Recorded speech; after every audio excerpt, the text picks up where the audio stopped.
Üdvözlök mindenkit, a mostani videó témája a rejtett narcisztikusok belső világa. A narcizmus az, mint tudjuk, számos formában nyilvánul meg, ezek közül pedig talán a legismertebb, a klasszikus, a nyílt, a grandiózus narcizmus. Tehát ezzel szemben a rejtett narcizmus az kevésbé ismert, ám de nem kevésbé jelentős. A rejtett narcisztikusoknak mondhatjuk azt, hogy a világképe az jelentős mértékben eltér a grandiózus narcisztikusétól. A grandiózus narcisztikusok azok mondhatni, hogy nyíltan önimádók, ám ez ebben a formában így nem egészen jó megfogalmazás. Tehát a narcisztikus az nincs jóban önmagával, tehát tök mindegy, hogy rejtett narcisztikus vagy grandiózus narcisztikus, állandósult belső konfliktusaik vannak, tehát nem szeretik a narcisztikusok önmagukat, ők a hamis énjüket, az ő istenüket imádják. A grandiózus narcisztikusok azok magabiztosak, ám ez sem helyes így, mert ez is csak látszólagos, viszont hitelesen tudják eladni saját magukat a nagy közönségnek. A rejtett narcisztikusok azok pedig látszólag, tehát az ellentéte, ők nem tudják magukat eladni, tehát ők félénkek, empatikusnak mutatkoznak. Sokszor a rejtett narcisztikusok egy szerény állarc mögé bújnak, miközben belsőleg azonos problémákkal küzdenek, mint a grandiózus narcisztikusok. Az alacsony önértékeléssel, a kritika iránti érzékenységgel. A rejtett narcisztikusok azok úgy érzik állandóan, hogy a világ az egy sötét, ellenséges, igazságtalan hely, és bár a rejtett narcisztikusok belül vágyakoznak a figyelem, a csodálat, az elismerés iránt, és rettentően irigylik a grandiózus narcisztikusokat, azért irigylik, hogy a grandiózus az milyen jól el tudja magát adni a nagyvilágnak, a nagy közönségnek, hiszen úgy sokkal könnyebb az élet. A rejtett az viszont ezt nem tudja. A rejtett narcisztikus az tele van gátlásokkal. Mondhatni, hogy neki semmi önbecsülése nincs. Szürke kisegérnek érzi magát, tehát nincs meg egy rejtett narcisztikusban a kurázsi, úgy, mint egy grandiózus narcisztikusban. Ezért is gyakori amúgy, hogy egy rejtett narcisztikus, az például egy grandiózus narcisztikus keres magának, tehát ez egy párkapcsolati felállás, mert a rejtett narcisztikus a grandiózus narcisztikus árnyékában is tud csipegetni, tehát a reflektorfény, ami ugye a grandiózus narcisztikust övezi, ugye a rejtettre is jut ebből a kis fényből, és így már a rejtett is érzi magát valakinek. Milyen még a rejtett narcisztikus? Hát ők, mint tudjuk, félénkek, visszahúzódónak tűnnek, ez pedig ellentétben áll a grandiózus narcisztikusok viselkedésével. Mint tudjuk, a grandiózus narcisztikusok azok magabiztosak, dominánsak, arrogánsak, dőfösek, tehát nekik ilyen a fellépésük. A rejtett narcisztikusok különösen nagy hangsúlyt fektetnek arra, hogy ők a külvilág szemében tényleg egy ilyen empatikus, megértő, segítőkész embernek tűnjenek. Ez teszi lehetővé számukra, hogy manipulatív módon szerezzenek befolyást és kontrollt mások felett. Tovább azt is el lehet róluk mondani, hogy ők az áldozati szerepnek a mesterei, tehát a rejtett narcisztikusok azok, akiket mindig mindenki állandóan kihasznált. A rejtett narcisztikusoknak a belső világa az tele van ellentmondásokkal. Bár látszólag, tehát empatikusak, tehát törődnek másokkal, valójában, tehát az empátiát inkább ezt arra használják, tehát mint egy eszközt a saját céljaik elérésére, és itt álempátiáról beszélünk természetesen, tehát empata szerepben tetszelegnek, nagyon sokszor hangoztatják ezt, hogy ők empaták, tehát ez az elképzelésük azonban téves. De miért van a rejtett narcisztikusnak ez az elképzelésük magukról, hogy ők empaták? Tehát ezt a téves képzetet, ezt legfőképpen azért alkották meg magukról, mert rettentő érzékenyek mindenre, és ha már ennyire érzékeny lelkek, akkor úgy gondolják, hogy hát azért, mert ők rendkívül mélyen éreznek, tehát ebből azt következtetik ki, hogy ők empatikusak. Ez részben igaz, mert valóban mélyen érez egy rejtett narcisztikus. A Bibi ott van, hogy a mély érzéseik azok lekorlátozódnak csak is kizárólag önmaguk irányába. Tehát mások irányába ez nincs meg. Ők rettentően zokon tudnak mindent venni. Tehát nagyon gyakori rejtett narcisztikusnál, hogy depresszív állapotba kerül, sírdogál, de ilyenkor önmagukat siratják. Ott meg lehet figyelni, hogy nincs mások irányába empátiájuk, tehát azt lehet megfigyelni, hogy bort isznak, vizet prédikálnak, álszentek, nincs a szavaiknak súlya.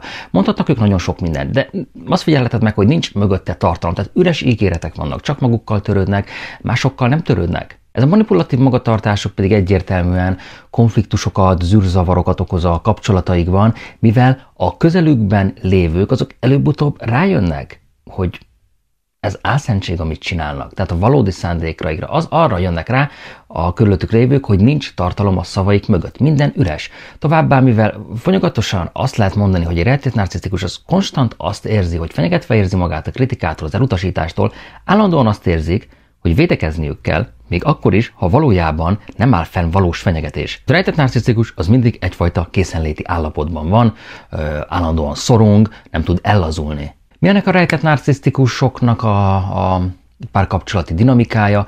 Hát természetesen ezek a kapcsolatok ezek tele vannak feszültséggel, tele vannak instabilitással. Állandóan ott van ugye bennük, hogy szükségük van a jóváhagyásra, a támogatásra. Tehát mondhatni, hogy ez egy függőség náluk.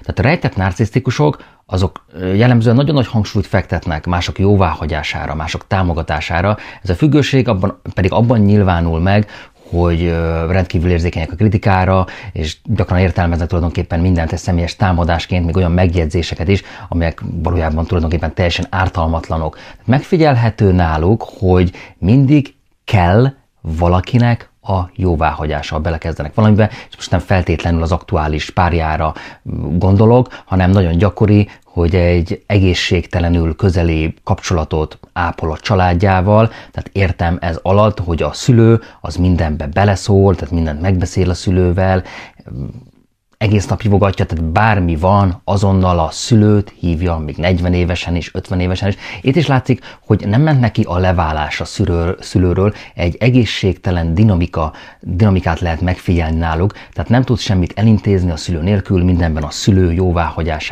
jóváhagyása kell neki, és mindenről beszámol a szülőnek a legapróbb részletekig. Az is megfigyelhető, hogy a vitatkozás is rendkívül gyakori, tehát így a szülő és a gyermek kapcsolatában ideiglenesen nem beszélnek, aztán utána majd kibékülnek, tehát a szülő és a gyermeke az egymás narcisztikus forrásai kölcsönösen. A manipuláció, a féltékenység és a bizalmatlanság szerepe, tehát ezek nagyon is gyakori jelenségek a rejtett narcisztikusok párkapcsolataiban, mivel ő alapvetően bizalmatlanok másoknak a szándékaival kapcsolatban, hát gyakran próbálnak manipulatív technikákat alkalmazni, hogy kontroll alatt tartsák a kapcsolataikat. A féltékenység az pedig különösen akkor válik egy egetrengető problémává, amikor a rejtett narcisztikus azt észleli, hogy a partnere az másokkal is interakciózik, tehát a narcisztikusokra általánosságban elmondható, hogy minden figyelmet csak és kizárólag, tehát kizárólagosan maguknak szeretnék. A rejtett narcisztikusoknak a belső világa azt lehet mondani, hogy egy ilyen ellentmondásos, mondjuk azt, hogy pszichológiai tájkép, amelyben az én-kép, az érzelmek és a kapcsolatok iránti törekvés az különösen ilyen ambivalens módon fonódnak össze, tehát van két ellentétes véglet náluk. Szeretet, gyűlölet, vágyódás, de ugyanakkor tele vannak félelmekkel, gátlásokkal, tehát mondhatnák most sokan, hogy ez nagyon hasonlít a borderline-hoz, tehát ez a belső világ, úgymond a rejtett narcisztikusoknak egy ilyen láthatatlan fátyollal van lefezve, mind a külvilág, mind pedig az egyén saját tudatos felfogása előtt. A rejtett narcisztikus az jellemzően, tehát a grandiozitás és az alacsony önértékelés közötti feszültséggel küzd, bár kívülről szerénynek, visszahúzódónak tűnhetnek, tehát belül náluk, ez nagyon fontos megérteni, hogy hatalmas grandiozitás iránti vágy van bennük, amelyet csak nagyon ritkán és általában csak egy nagyon szűk körben mutatnak meg, tehát a külvilág előtt egészen biztosan nem tudja megélni a rejtett narcisztikus ezt a benne lévő hatalmas grandiozitást, bár nagyon vágyik rá, hogy ő is egy grandiózus narcisztikus legyen. Ez a vágyakozás, ez pedig gyakran táplálkozik a tökéletesség iránti igényből, amely elérhetetlennek tűnik számára, így egy állandó elégedetlenséget és frusztrációt okozva neki. Emocionális életük az paradox módon egyrészt túlzottan kontrollált, másrészt rendkívül zavaros, kaotikus. Az érzelmi elszigeteltség és az érzelmi empátia hiánya náluk, tehát ez a narcisztikus személyiség zavarral ugye, mint tudjuk, ez gyakran társult és jelen van, de kevésbé nyilvánvaló módon van jelen. Tehát kapcsolataikban a rejtett narcisztikusok meg lehet figyelni, hogy gyakran egy ilyen kettős játékot játszanak, tehát egyrészt vágynak az intimitásra, az elfogadásra, másrészt rettentően félnek az elutasítástól, alárendeltségtől, ezért gyakran manipulatív magatartást tanúsítanak. Saját sérülékenységük elismerése helyett azt csinálják, hogy állandóan a külső körülményeket hibáztatják mindenért. Az önreflexiójuk az teljesen torzult, tehát képtelenek szembenézni a rejtett narcisztikusok a saját hiányosságaikkal, ezért idealizált énképet alkotnak magukról, ami a környezetüknek a visszajelzéseivel próbálnak valahogyan összhangba hozni, ezért kiemelten fontos a rejtett narcisztikusnak a külső környezet visszacsatolása, hogy az pozitív legyen,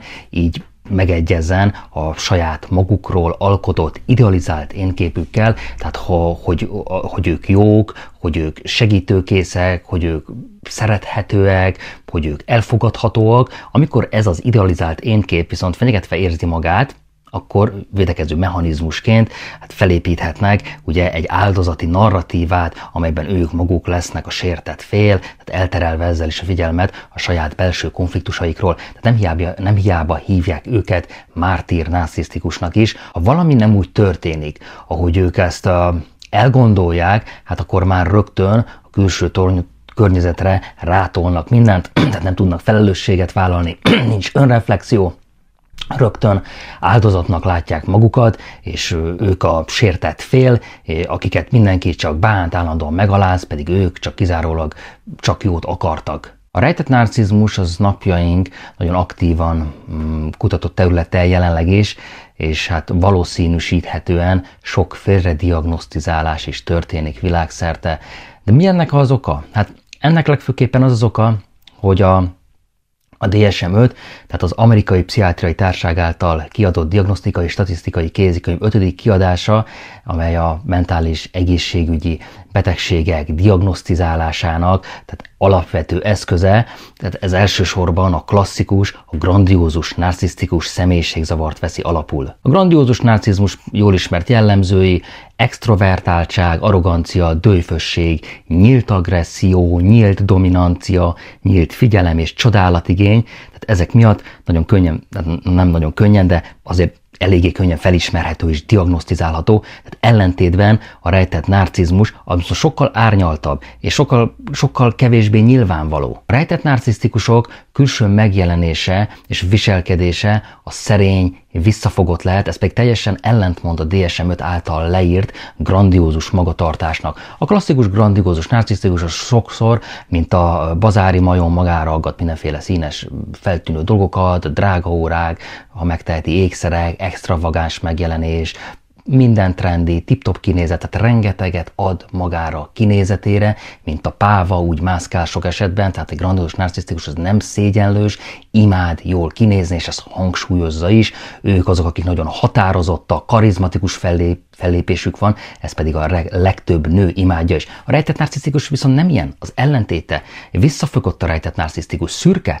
A diagnosztikai kritériumok, hát azok nem igazán, tehát nem feltétlenül illeszkednek rájuk, így könnyen átsiklanak ezek a jelek az egészségügyi szakemberek szem előtt, vagy más hasonló tünetekkel bíró zavarokkal, mint például borderline vagy elkerülő személyiségzavar. A rejtett narcisztikusok azok mondhatni sok esetben nagyon jelentős érzelmi stresszt, szorongást, depressziót élnek meg, ez pedig szintén összezavarhatja a diagnosztikai folyamatot, mivel ezek a tünetek, ezek számos más mentális egészségügyi állapottal és összefüggésbe hozhatóak, tehát a tényleges narcisztikus jellemvonások felismerése az így rendkívül nehézkessé válhat. Tehát összességében a DSM-5 az a grandiózus narcisztikus személyiségzavarra fókuszált kritériumai, azok nem teljes mértékben alkalmasak a rejtett narcizmus pontos azonosítására, ez pedig félrediagnosztizálásokhoz vezethet. Egy pontosabb és átfogóbb diagnosztikai megközelítésnek a kifejlesztése, én úgy gondolom, hogy az kulcsfontosságú lenne a rejtett narcizmus hatékonyabb felismerése és esetleges kezelése érdekében. Nagyon kíváncsian várom, hogy a következő DSM, talán majd a DSM-6 tartalmazni fogja a rejtett narcizmus diagnosztikai kritériumait. Csak a klasszikus, grandiózus narcisztikusra lesz ez kihegyezve. Ennyit mára, én köszönöm a figyelmet, ha tetszett, akkor nyomj egy lájkot, csatornámra pedig több mint 250 videó van már feltöltve, lehet, hogy valamelyik kérdésedre megtalálod a választ, nézz szét!